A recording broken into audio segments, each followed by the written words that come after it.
Good morning, everybody. In 11th class, today we have to start the new topic, new unit. आपका ये नया lesson है और ये लेसन जो है वो थर्मोडायनेमिक्स बेस पे है। तो थर्मोकेमिस्ट्री थर्मोडायनेमिक्स बेस पे आप इस यूनिट में स्टडी करेंगे। और थर्मोडायनेमिक्स जो है वो हमारी केमिकल रिएक्शन में इन्वॉल्व होती है। तो रासायनिक अभिक्रियाओं में आपने ऊष्माक्षेपी ऊष्माशोषी ये पढ़ी होंगी और केमिकल रिएक्शन होगी या नहीं होगी इसके बारे में भी आपने पढ़ा होगा। ये सब आप इन प्रश्नों के उत्तर जो है वो आप इस लेसन के अंदर देखेंगे, पढ़ेंगे इसको थर्मोडायनेमिक्स में। तो सबसे पहले देखिए, किसी केमिकल चेंज को होने के लिए आपने ए और बी दो जो पदार्थ हैं उन दोनों पदार्थों को एक साथ एक जगह रख दिया है, लेकिन ए और बी जो कंपाउंड हैं वो एक दूसरे के साथ रिएक्शन करेंगे या नहीं करेंगे। सबसे पहली स्थिति तो ये है। अर्थात यहाँ पर ये बताया जाता है थर्मोडायनेमिक्स में कि रासायनिक अभिक्रियाओं में होने वाले सभी परिवर्तन, उन परिवर्तनों का ऊष्मा के सापेक्ष में अध्ययन करना ही ऊष्मागतिकी कहलाता है। कोई भी रासायनिक अभिक्रिया बिना ऊष्मा ऊर्जा के संपन्न नहीं होती। ये ऊष्मा ऊर्जा उस यौगिक में निहित होती है, स्वयं में होती है और किसी को ऊर्जा देनी पड़ती है। तो थर्मोडायनेमिक्स जो है वो एक प्रकार से रासायनिक अभिक्रिया में होने वाले केमिकल चेंज, इसमें आप देखते हैं कि मॉलिक्यूल जो है वो वर्कआउट करता है, कार्य करता है और उनके कार्य करने से हीट जो है वो चेंजेस होता है और हीट चेंजेस होने से वो रासायनिक अभिक्रिया आगे बढ़ती है। तो हीट चेंजेस की जो अपनी एक मैकेनिज़्म है, उसकी एक क्रियाविधि है, उन क्रियाविधियों का अध्ययन आप इस यूनिट में करेंगे। तो केमिकली जो केमिकल एनर्जी है ये इंटर कन्वर्जन अर्थात अंतः परिवर्तन कि रासायनिक पदार्थ जब अभिकारक क्रिया करके उत्पाद बनाते हैं तो उसमें रासायनिक ऊर्जा जो है अपना महत्वपूर्ण भूमिका अलॉट करती है और इस रासायनिक ऊर्जा की उपस्थिति के कारण ही रासायनिक अभिक्रियाएं क्रियाकारक उत्पाद में परिवर्तित होते हैं। तो क्रियाकारकों का उत्पाद में अंतः परिवर्तन होना, ये आपके थर्मोडायनेमिक्स में इन सब बातों का भी स्टडी आप करेंगे। अब देखिए, थर्मोडायनेमिक्स में सबसे पहले उनके जो टॉपिक्स हैं उनके बारे में आप स्टडी करें तो सबसे पहले आपका हो जाता है सिस्टम्स अर्थात तंत्र।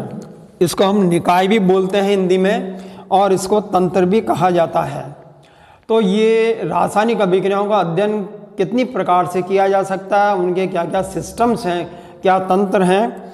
और इस सबसे पहले तो आप उस तंत्र की परिभाषा को जान लीजिए कि निकाय क्या है। आपने जिस रासायनिक अभिक्रिया को उद्देश्य के लिए चुना है, आपने जिस बीकर प्रणाली में उस रिएक्शन को करने के लिए लिया है, तो उन पदार्थों और को छोड़ कर के शेष जो आपके उसके चारों ओर का जो वातावरण है उसको हम यहाँ पे सराउंडिंग बोलते हैं। और वो जो ऑब्जेक्ट आपने निर्धारित किया है, लक्षित किया है, उसको हम बोलेंगे यहाँ पे सिस्टम। जैसे आपने पोटेशियम क्लोराइड से ऑक्सीजन गैस बनाने की जो है वो लक्ष्य तय किया है, तो पोटेशियम क्लोराइड से ऑक्सीजन गैस की जो फॉर्मेशन है वो जो लक्ष्य तय किया है वो तो हमारा सिस्टम कहलाएगा। और पोटेशियम क्लोराइड को छोड़कर उसके चारों तरफ का जो वातावरण है उसके हम बोलते हैं सराउंडिंग। तो सिस्टम और सराउंडिंग ये दो बातें आपके समझ में आनी चाहिए। एक आपका ये सराउंडिंग और दूसरा होता है आपका सिस्टम। तो अब ये सिस्टम जो है वो कितने प्रकार के होते हैं, the type of the system. तो सबसे पहले हम देखते हैं ओपन सिस्टम। ये ओपन सिस्टम अर्थात खुला तंत्र। ब्रह्मांड में होने वाले अधिकांश रासायनिक परिवर्तन जो हैं वो ओपन सिस्टम में ही होते हैं। अर्थात होने वाली सभी रासायनिक अभिक्रियाएं संसार में वो फ्री होती है, स्वतंत्र होती है, उन पे किसी तरह का कोई बंदिश नहीं होता, वो खुले तंत्र के अंदर होती है। तो खुले तंत्र के अंदर जो होती है तो उसको हम यहाँ पे बोल देते हैं ओपन सिस्टम मैकेनिज़्म। ठीक है। जैसे आपने परखनली में ए और बी पदार्थ को लिया तो वो जो पदार्थ है क्योंकि वो वायुमंडल के संपर्क में भी है इसलिए ये ओपन सिस्टम कहलाएगा। ये ओपन सिस्टम, आपने एक बीकर में किसी आप जैसे पानी को उबाल रहे हैं बीकर में, ठीक है, तो वो भी एक प्रकार का ओपन सिस्टम है। दूसरा देखिए इसमें होता है एक क्लोज सिस्टम, ये क्लोज सिस्टम। तो क्लोज सिस्टम में क्या होता है कि उस पात्र को पूरी तरह से ढक लिया जाता है, उसको जो है ना वो बंद कर लिया जाता है। तो ये जब बंद करने वाली जो स्थिति है उसको हम बोलेंगे यहाँ पे क्लोज सिस्टम। कि आपने एक बीकर में पदार्थ को लिया, उसको आपने कांच की प्लेट से ढक दिया, सील्ड कर दिया। अब ये जो संबंध है इसका पदार्थ का वो सराउंडिंग से हट जाता है, अर्थात अब जो भी पदार्थ उसमें है केवल वही रासायनिक परिवर्तन करेगा, उसका सिस्टम करेगा, इसको हम बोलते हैं क्लोज सिस्टम। और एक तीसरा जो सिस्टम होता है इसको हम बोलते हैं आइसोलेटेड सिस्टम। तो आइसोलेटेड सिस्टम में क्या होता है कि पदार्थ को आप एक ऐसी स्थिति में ले आते हैं कि उसका सराउंडिंग से संबंध विच्छेद हो जाता है, अर्थात न तो ताप और न मात्रा, ऊष्मा और पदार्थ की मात्रा में कोई परिवर्तन नहीं होता, सराउंडिंग के बीच में उनके बीच में कोई भी रिलेशन नहीं होता। तो ऐसी स्थिति में ये आपके आइसोलेशन सिस्टम बन जाएगा। जैसे हमारा जो थर्मस है, ये थर्मस एक आइसोलेटेड सिस्टम का एग्जाम्पल कहलाता है, ठीक है। अब सराउंडिंग के बारे में जैसा आपको बताया कि उस ऑब्जेक्ट को छोड़कर जो शेष सभी जो आपका बचा हुआ जो शेष भाग है उसे हम ब्रह्मांड के शेष भाग को, मतलब हमारे ऑब्जेक्ट को छोड़ करके और शेष भाग को या सराउंडिंग या इसको हम परिवेश के नाम से जानते हैं, हिंदी में से परिवेश बोला जाता है। तो ये परिवेश के बारे में और सराउंडिंग के बारे में, जब सराउंडिंग और सिस्टम के बीच में कोई रिलेशन नहीं होता उसको आइसोलेटेड मैकेनिज्म बोला जाता है, ठीक है। अब हम के प्रॉपर्टीज़ ऑफ सिस्टम के बारे में देखते हैं कि ये जो सिस्टम है इनके क्या क्या गुण हैं। तो देखिए इसमें सिस्टम में दो प्रकार के गुण होते हैं, कैरेक्टरिस्टिक्स ऑफ द सिस्टम जिसे बोलेंगे। पहला जो है वो कहलाता है एक्सटेंसिव प्रॉपर्टीज़। तो सिस्टम की एक्सटेंसिव जो प्रॉपर्टी है वो कौन कौन सी है, क्या है। तो इसमें देखिए उस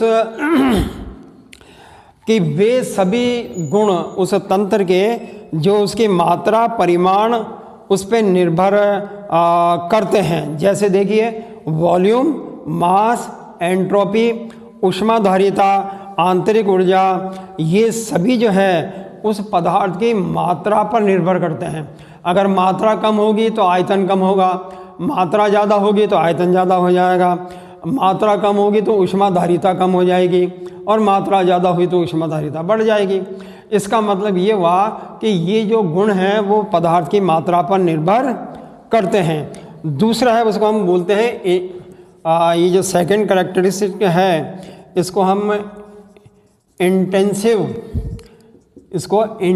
प्रॉपर्टी कहा जाता है। ये उस सिस्टम के वो गुण हैं जो उस सिस्टम की मात्रा पर निर्भर नहीं करते, ठीक है, केवल प्रकृति पर निर्भर करते हैं, मात्रा पे नहीं करते। जैसे देखिए यहाँ पर आपके वेपर प्रेशर है, ठीक है, एलिवेशन इन बॉइलिंग पॉइंट है, सरफेस टेंशन, प्रस्तनाव है, विस्कोसिटी है, ये उसके पदार्थ की प्रकृति पर निर्भर करते हैं, मात्रा पे नहीं करते। तो ये सिस्टम के दो प्रकार की प्रॉपर्टीज़ होती है, एक्सटेंसिव और इंटेंसिव प्रॉपर्टीज़। तो इन दोनों का भी आपको अध्ययन करना चाहिए। अब हम आ जाते हैं आपके प्रोसेस, अर्थात जो प्रक्रम हैं वो क्या हैं और उनको किस तरह से आप स्टडी करेंगे। तो प्रक्रम जो है वो थर्मोडायनेमिक्स के अंदर अपना एक विशेष रोल जो है वो अदा करते हैं। और यहाँ प्रक्रम का मतलब क्या है इसको थोड़ा समझ लीजिए कि विधि जिसके द्वारा तंत्र की एक अवस्था को दूसरी अवस्था में रूपांतरित किया जाता है, ठीक है, कि हम कोई एक पदार्थ ले रहे हैं उस पदार्थ को आपने गर्म किया तो पिघल गया और पिघल कर वो द्रव अवस्था में आ गया। जैसे आइस जो है वो पिघल करके और द्रव अवस्था में अर्थात जल में परिवर्तित हो जाती है, तो ये एक प्रक्रम कहलाएगा। तो हमने इस तंत्र को जो हमने सेलेक्ट किया है वो एक अवस्था से दूसरी अवस्था में रूपांतरण होना, ये प्रक्रम कहलाता है। अब ये प्रक्रम कितने तरह से पढ़ा जा सकता है, ठीक है। तो ये प्रक्रम, इसको हम थर्मो प्रोसेस के नाम से जानते हैं। तो प्रोसेस कितने प्रकार की होगी? नंबर 1 ये आइसोथर्मल प्रोसेस, आइसोथर्मल प्रोसेस, इसको समताप बोलते हैं। यहाँ पे जो चेंज इन जो टेम्परेचर होता है ये 0 होता है, अर्थात परिवर्तन तो हुआ लेकिन उस परिवर्तन में ताप में कोई परिवर्तन नहीं हुआ। इसको हम बोलते हैं समतापीय प्रक्रम। इसे क्या बोलेंगे? समतापीय प्रक्रम। दूसरा देखिए, इसको हम बोलते हैं एडियाबैटिक। ये एडियाबैटिक सिस्टम कहलाता है। तो एडियाबैटिक सिस्टम में क्या होता है कि ऊष्मा परिवर्तन नहीं होती है, तंत्र और परिवेश के बीच में किसी तरह का ऊष्मा का लेन देन नहीं होता है, तो नो चेंज इन हीट। तो वो हमारा रुद्धोष्म प्रक्रम के नाम से जाना जाएगा, जिसको एडियाबैटिक बोलते हैं। तो एडियाबैटिक में मात्रा और ऊष्मा दोनों का लेन देन नहीं होता, इसको हम रुद्धोष्म प्रक्रम जानेंगे। उसके बाद देखिए हमारा सिस्टम जो है वो रिवर्सिबल भी हो सकता है, रिवर्सिबल सिस्टम। तो रिवर्सिबल सिस्टम क्या होता है? साम्य अवस्था में अनंत सूक्ष्म विचलन।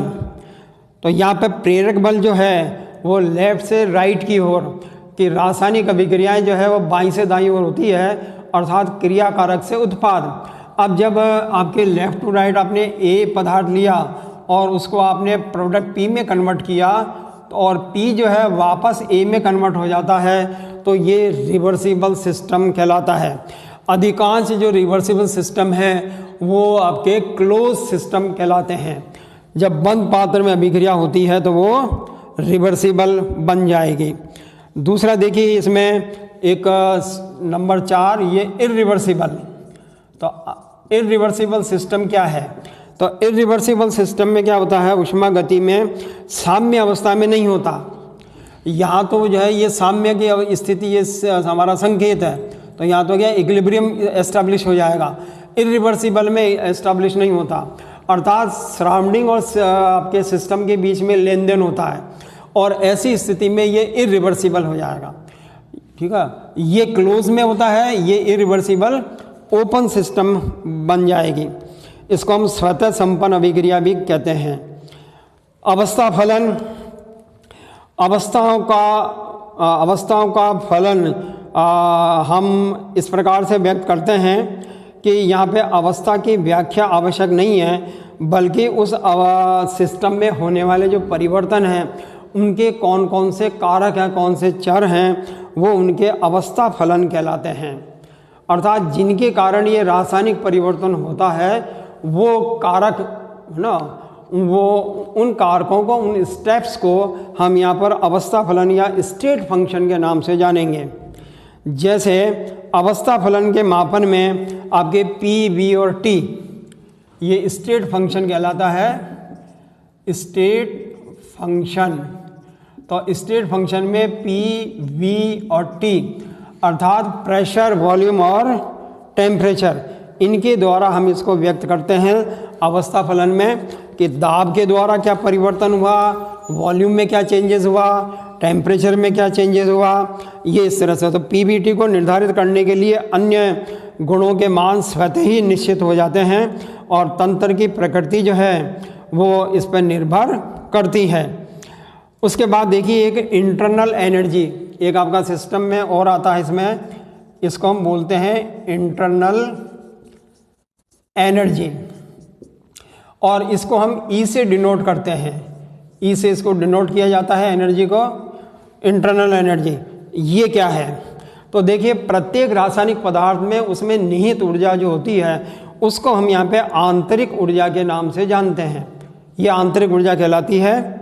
अब ये जो इंटरनल एनर्जी है इसके क्या क्या करैक्टरिस्टिक्स हैं, इसको कैसे फाइंड आउट करना है। तो सबसे पहले देखिए कि प्रकृति ताप दाब पर निर्भर करती है, अर्थात आंतरिक ऊर्जा जो है वो उस पदार्थ की प्रकृति, वो पोलर है कि नॉन पोलर है, ठीक है, आयनिक है कि कोवलेंट है, फिर उसका टेम्परेचर आपने वहाँ पे कितना ताप रखा है, उसमें दाब का मान कितना है, इस पे निर्भर करती है। ये विस्तरण गुण कहलाते हैं, ठीक है, प्रकृति पर निर्भर ये विस्तरण गुण हो गए। नंबर 2, सभी प्रकार की ऊर्जा बंधन कंपन, the kinetic energy and the potential energy, अर्थात सभी प्रकार की ऊर्जाओं का जो निहित होता है उस पदार्थ में, उस सिस्टम में, वो आंतरिक ऊर्जा कहलाएगी। कहने का मतलब हुआ कि आंतरिक ऊर्जा में उसमें होने वाले जो काइनेटिक एनर्जी चेंजेस हैं अथवा पोटेंशियल एनर्जी चेंज हैं या बॉन्डिंग एनर्जी है या वाइब्रेशन है, ये सभी उस आंतरिक ऊर्जा के अंदर निहित आते हैं। सभी की व्याख्या नहीं, केवल ऊर्जा परिवर्तन आवश्यक है। अब हम ये जितने भी जो है ना कि वहाँ पे आपका जो है ना वो kinetic energy, potential energy, vibration energy, sound energy, light energy, ये जितने भी चेंजेस हैं वो इतना आवश्यक नहीं है, बल्कि आवश्यक किस बात का है कि यहाँ केवल परिवर्तन क्या हो रहा है, ठीक है, उस ऊर्जा परिवर्तन से क्या क्या आपके उत्पाद में परिवर्तन हुए उसको हम आवश्यक मानते हैं। प्रारंभिक और अंतिम अवस्था पर ये निर्भर करती है।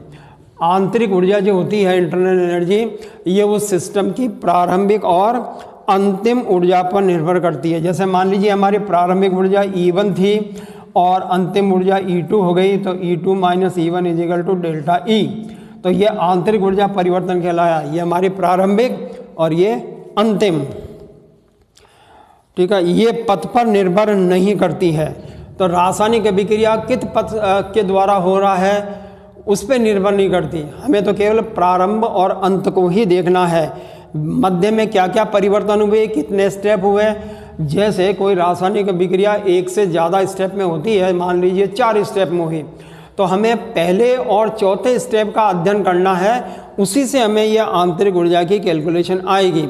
मध्य में क्या क्या परिवर्तन हुए उसमें इसका कोई लेना देना नहीं होता। कहने का मतलब ये पथ पर निर्भर नहीं करती है, इसलिए इसको हम यहाँ पर एक दूसरा इसमें डिनोशन और है, ये UB माइनस UA, इसके द्वारा भी इसको हम डिनोट करते हैं डेल्टा U। तो आप डेल्टा E के द्वारा बताएं अथवा डेल्टा U के द्वारा बताएं, ये इंटरनल एनर्जी दोनों ही समय में आपको पता लग सकती है।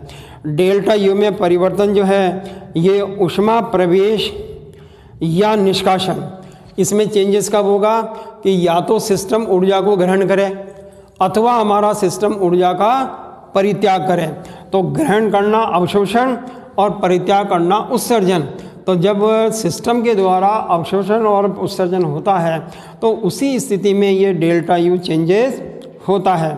तंत्र के द्वारा किया गया कार्य अर्थात वर्क डन कितना, तो उस तंत्र ने कितना कार्य किया, ये कार्य करना उस डेल्टा U में परिवर्तन के बराबर होगा। और मात्रा में वृद्धि कितनी, तो मात्रा में वृद्धि हुई या कमी हुई।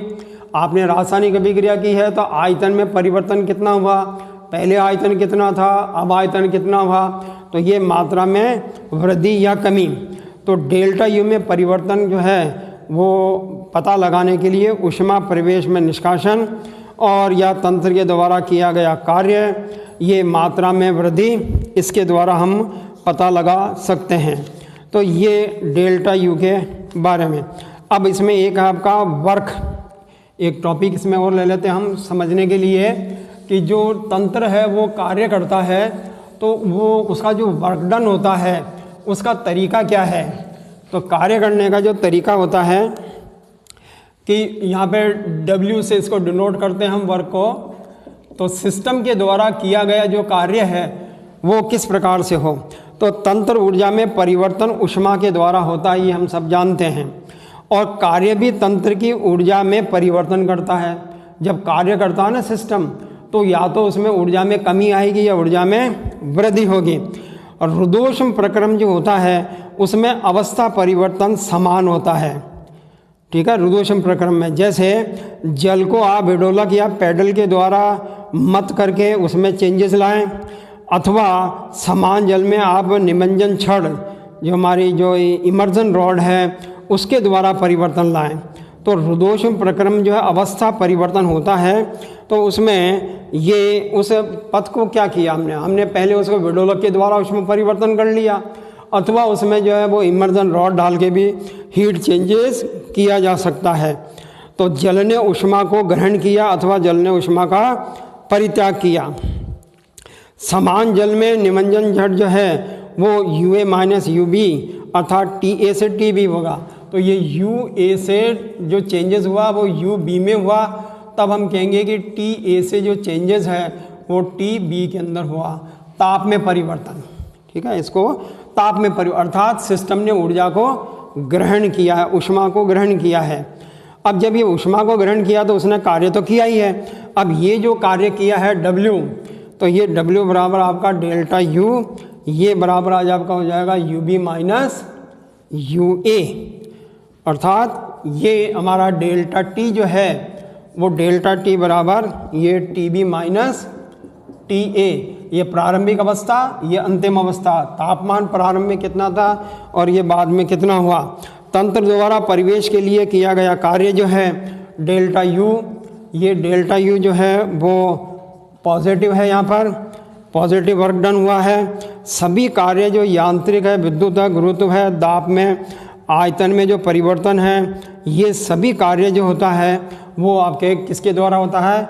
इसको इस तरह से आप लिखते हैं W is equal to F into D। तो D क्या है, ये विस्थापन है, और F क्या है, फोर्स है। तो वास्तव में कार्य किसके द्वारा हुआ, बल के द्वारा हुआ। अब रासायनिक पदार्थों में इस बल को क्या बोलते हैं, ये केमिकल फोर्स कहलाता है, इसको रासायनिक बल के नाम से जाना जाता है। तो गुरुत्व बल, दाब, आयतन, इन सब में CGS में इसको हम अर्ग के रूप में और MKS में इसको जूल के रूप में इसको जाना जाता है वर्क को। तो ये F जो है ये तो फोर्स है और D जो है उसमें विस्थापन है। आपने पदार्थ को गर्म किया तो फोर्स हुआ और उस फोर्स से अणुओं के बीच की दूरी बढ़ गई, अर्थात उनके बीच में क्या हुआ, विस्थापन हो गया। तो MKS में इस काम को, कार्य को जूल में, और CGS में इसको अर्ग के रूप में जाना जाता है। तो ये इसके बारे में हमने पढ़ा, वर्क डन के बारे में सिस्टम।